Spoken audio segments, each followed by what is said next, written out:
అయితే గత దశాబ్ద కాలంగా చూస్తే జంపన్న గారు ఈ మావోయిస్ట్ ఉద్యమం క్షీణిస్తూ వస్తోంది. అంటే దీనికి ప్రభుత్వం తీసుకొచ్చేటువంటి ఒత్తిడి కారణం అంటారా, లేదంటే ఆ ఉద్యమం లోపల ఉన్నటువంటి నాయకుల్లో ఉన్న అంతర్గత ఏవైతే ఉంటాయో విభేదాలు కావచ్చు, ఈ సమస్యలు కావచ్చు, ఇవి కారణంగా క్షీణిస్తూ వస్తోందంటారా?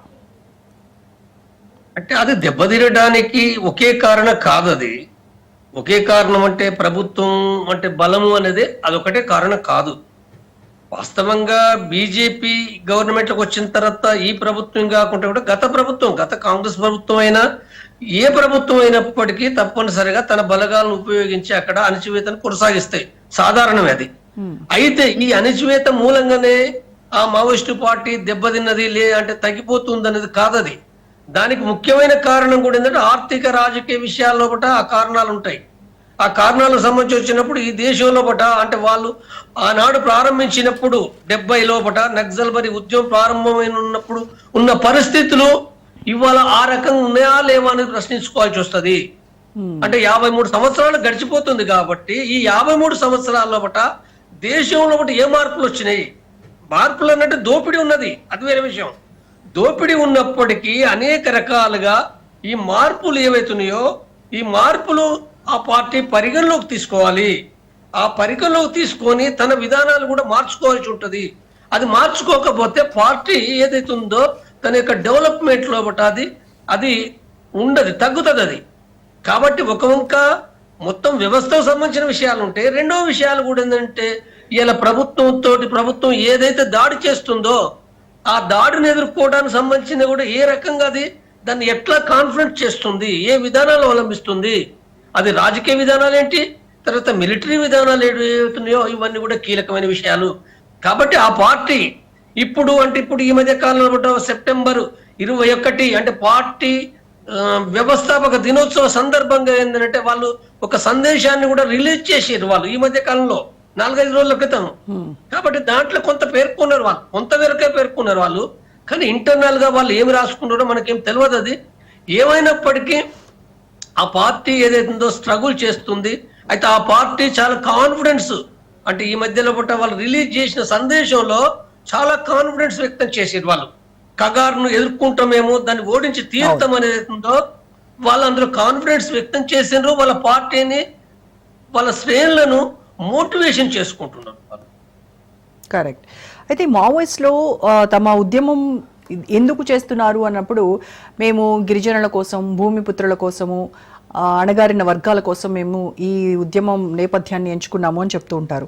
అయితే గిరిజన సమస్యలను ఏవైతే ఇప్పుడు నేను చెప్పానో ఈ సమస్యలను పరిష్కరించడానికి ఆయుధ పోరాటం ఒక్కటే మార్గం అంటారా?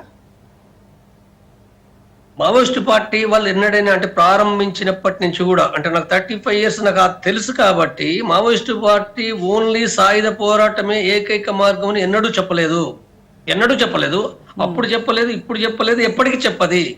దాని యొక్క అవగాహన ప్రకారం ఏంటంటే ఒక వంక అంటే ఆ మొత్తం విప్లవంలో సాయుధ పోరాటం అనేది ఒక కీలకమైందని చెప్తుంది, అంతే సెంట్రల్ పాయింట్ గా చెప్తుంది. కానీ దానికి బయట ప్రజా సంఘాలను లీగల్ గా చట్టబద్ధంగా లేదా రహస్యంగా ప్రజా సంఘాలను వేలాది ప్రజా సంఘాలు నిర్మించాలి, బయట పార్టీ నిర్మాణం చేయాలి. అది గ్రామాల్లో, పట్టణాల్లో, రాజధాని నగరాల్లో, కార్మిక వాడాల్లో, విద్యార్థి రంగంలో, రైతుల్లో, మహిళల్లో, లేదా వివిధ ఉద్యోగుల్లో, లేదా వివిధ చిన్న వ్యాపారస్తుల్లో కూడా దేశవ్యాప్తంగా కూడా అంటే పార్టీని, ప్రజా సంఘాలు విస్తరించాలనే దాంతో మొదటి నుంచి అది కృషి చేసింది. అంటే దాదాపు ఒక 15 years బిఫోర్ వరకు కూడా 15-20 years బిఫోర్ వరకు కూడా దానికి ప్రజా సంఘాలు, పార్టీ నిర్మాణం, ఫర్ ఎగ్జాంపుల్ తెలంగాణలో హైదరాబాద్ లో వరంగల్ లో కూడా అవన్నీ నిర్మాణం చేసిన చరిత్ర ఉంది దానికి. అయితే ఇప్పుడు ఇవాళ అది అడవికి మాత్రమే అది పరిమితమై ఉండి అంటే మనం చూసే వాళ్ళకి ఏంటంటే సాయుధ పోరాటంగానే ఉంది కదా, ఇవి లేవు కదా అనేది అవుతుందో అది కనపడడం మాత్రం అది ఇవాళ ఆ పొజిషన్ లో ఉంది. కాబట్టి అది సమీక్షించుకోవాలి ఏ రకంగా చేయాలంటే. ఇప్పుడు వాళ్ళు మావోయిస్ట్ పార్టీ వ్యవస్థాపక దినోత్సవం సందర్భంగా ఒక లేఖ రిలీజ్ చేశారు. ఈ కగార్ ఆపరేషన్ ను మేము ఖచ్చితంగా ఎదుర్కొంటాము అనేటువంటి ఒక కాన్ఫిడెన్స్ వాళ్ళల్లో కనిపించింది అని అంటున్నారు. But at the same time ఇటువైపు కేంద్ర బలగాలు ఛత్తీస్గఢ్ లో నిన్న జరిగినటువంటి చూసాం మనం, మొడెం బాలకృష్ణ వంటి కీలక నాయకులు ఎన్కౌంటర్ లో చనిపోవడము. సో ఇవన్నీ కూడా మరి ఉద్యమం పైన ప్రభావం ఏమైనా చూపిస్తాయంటారా? తప్పనిసరిగా ఈ ప్రభావం మామూలు ప్రభావం కాదు. వాస్తవంగా అంటే ఇప్పుడు 53 సంవత్సరాల నుంచి జరిగిన నష్టాల లోపట మొట్టమొదటగా అంటే 1972 లోపట ఆ party general secretary Charu Majumdar చనిపోయిండు, అరెస్ట్ కాబడి. తిరిగి మొట్టమొదటిసారిగా అంటే Nambala Keshava Rao party general secretary చుట్టుముట్టు వేయబడి చనిపోవడం అయితే ఇది ఫస్ట్ టైం. ఇది మళ్ళీ ఆ తర్వాత తిరిగి అది మాత్రమే కాదు, వాళ్ళు రాసుకున్న దాని ప్రకారంగా 5 సీసీ మెంబర్లు ఉదయ్, చలపతి, తర్వాత వివేక్, నమ్మాల కేశవరావు, ఇప్పుడు నిన్న జరిగిన ఎన్కౌంటర్ లో పడ్డ మనోజ్ అంటే బాలకృష్ణ, 5 సీసీ మెంబర్లు చనిపోవడం అనేది ఉందో అది పెద్ద నష్టం. ఇది మాత్రమే కాదు, రాష్ట్ర కమిటీ మెంబర్లు అని అంటే దాదాపు నిన్నటి ఎన్కౌంటర్ లో కూడా ఒక రాష్ట్ర కమిటీ మెంబర్ ప్రమోద్ కూడా ఉన్నాడు అనేది కూడా ఇప్పుడు రిలీజ్ చేసిండ్రు, అది పత్రికల్లో కూడా వచ్చింది. కాబట్టి ఈ నష్టం, ఈ రాష్ట్ర కమిటీ మెంబర్లు చనిపోవడం అవుతుందో ఆ పార్టీకి చాలా అతిపెద్ద నష్టం. ఈ నష్టం అనేది అవుతుందో అంటే వాళ్ళు చెప్పుకుంటున్న అర్థంలో బట్టి వాళ్ళు ఏం చెప్తున్నారంటే ఇది చాలా, ఈ నష్టాల యొక్క ప్రభావం దీర్ఘకాలికంగా ఉంటది, చాలా లాంగ్ పీరియడ్ ఉంటది. కాబట్టి ఇది ఏదైతుందో అంటే దీని యొక్క ఫలితం ఏదైతుందో పార్టీ యొక్క డెవలప్మెంట్ పైన ఉంటది అని చెబుతూనే వాళ్ళు ఏం చెప్పిందంటే అయినప్పటికీ కూడా ఇది ఏదైతుందో ఈ నష్టాలు అనేటి అవుతుందో మావోయిస్టు పార్టీ దాని ద్వారా ఏదైతుందో పూర్తిగా లేకుండా పోతుంది అన్నది అది భ్రమ మాత్రమే అనే విషయాన్ని వాళ్ళు చెప్తుండ్రు. ఎందుకు చెప్తున్నానంటే ప్రపంచ విప్లవ అనుభవాలు, ఈ దేశ అనుభవాలు, తర్వాత వాళ్ళ పార్టీ అనుభవాలు, 53 సంవత్సరాల అనుభవాల లోపట నక్సల్ బరి నుంచి అనేక సందర్భాల్లో కూడా పార్టీ అంటే ఒడిదుడుకుల లోపట ఆటుపోట్ల మధ్యన వాటిని అంటే దెబ్బతింటూ ముందుకు పోతూ తిరిగి పైకి వచ్చిన చరిత్ర అనేది ఆ పార్టీ చరిత్రలో ఉన్నది. కాబట్టి దాన్ని వాళ్ళ క్యాడర్ కు ఒక కాన్ఫిడెన్స్ ఇచ్చే విధంగా వాళ్ళు చెబుతూ వాళ్ళ అందులో ఆ సందేశంలో చెప్పడం జరిగింది. కాబట్టి ఏం జరుగుతుంది అనేది ఉందో ఇప్పుడు చేసేది వాళ్ళు. కాబట్టి అంటే ఆ పార్టీ నా విధానాలు వేరు, కానీ ఆ పార్టీ ఏదైతుందో వాళ్ళు అందులో ఉండి వాళ్ళు పనిచేస్తున్నారు.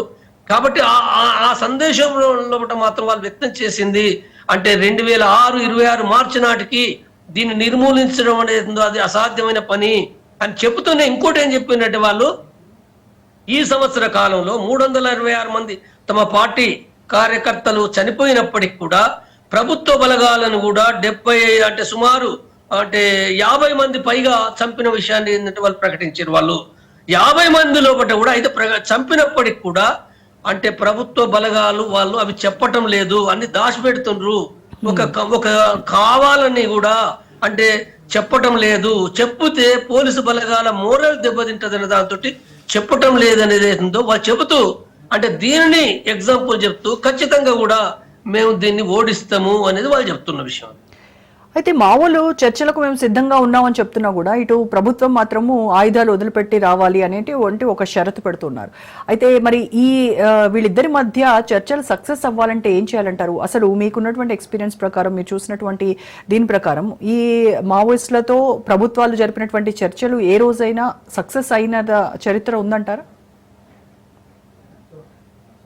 ఇప్పుడు శాంతి చర్చలకు సంబంధించింది ఏంటంటే వాళ్ళు ఇప్పుడు ఈ సందేశంలో పార్టీ సందేశంలో కూడా వాళ్ళు స్పష్టం చేసారు. వాళ్ళు స్పష్టం చేసిన విషయం ఏంటంటే మొట్టమొదటిగా కేంద్ర ప్రభుత్వం అనేది ఉందో అది శాంతి చర్చలు చేయది, అది నిర్మూలనే కార్యక్రమం కొనసాగిస్తున్నది. ఎవరెన్ని పిలుపులు ఇచ్చినప్పటికీ అది చేయది.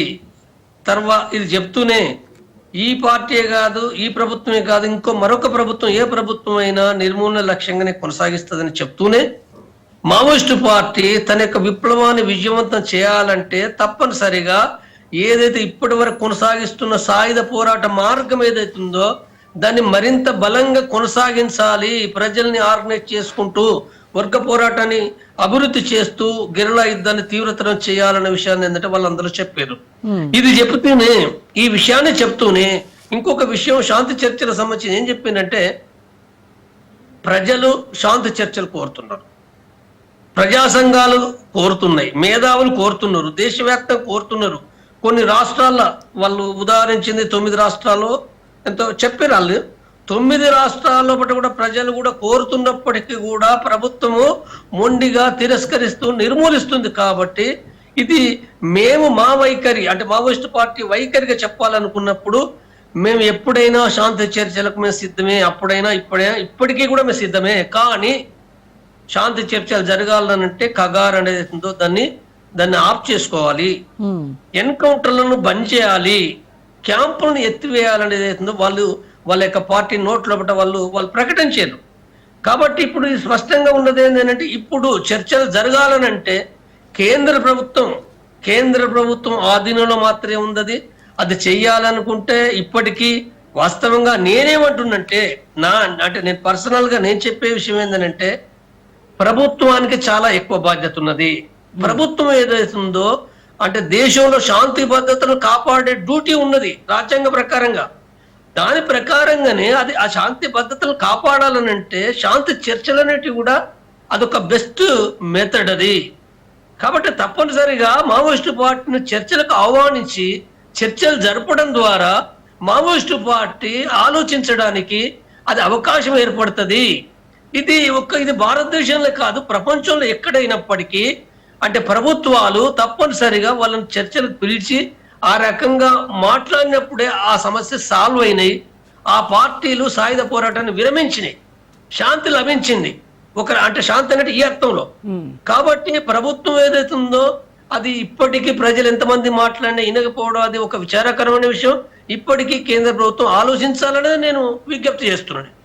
అయితే భవిష్యత్తులో ఈ మావోయిస్ట్ పార్టీ ఇదంతా కూడా కొత్త రూపు సంతరించుకుంద ఉంటుందంటారా, లేకపోతే పూర్తిగా అంతరించిపోతుందంటారా? మావోయిస్టు పార్టీ అలా మనుషులు చనిపోవచ్చు, ఎక్కువనో తక్కువనో చనిపోవచ్చు. చనిపోరు అనేది ఏం లేదు. కానీ చనిపోయినప్పటికీ తిరిగి మళ్ళీ ఏంటంటే పార్టీ శ్రేణులు దాంట్లో పార్టీలకు పోయేవారు పోతుంటారు, రిక్రూట్ అవుతారు. తర్వాత తిరిగి పార్టీ కూడా వేరు పద్ధతిలో దాని యొక్క రూపాలు వేరే మారొచ్చు. రూపాలు మారుతూ ఉందంటే మావోయిస్టు పార్టీకి ఏదైతే దాని యొక్క అంటే ఏ కారణాల నుంచి అయితే అది స్టార్ట్ అయిందో ఆ కారణాలు మిగిలి ఉంటాయి. కాబట్టి వేరు పద్ధతిలో కమ్యూనిస్టు భావజాలం అనేది ఉందో ఆ సిద్ధాంతం భావజాలం ఉంటది. ప్రజలు వేరు రూపాల్లో కూడా వాళ్ళు ఉద్యమిస్తారు.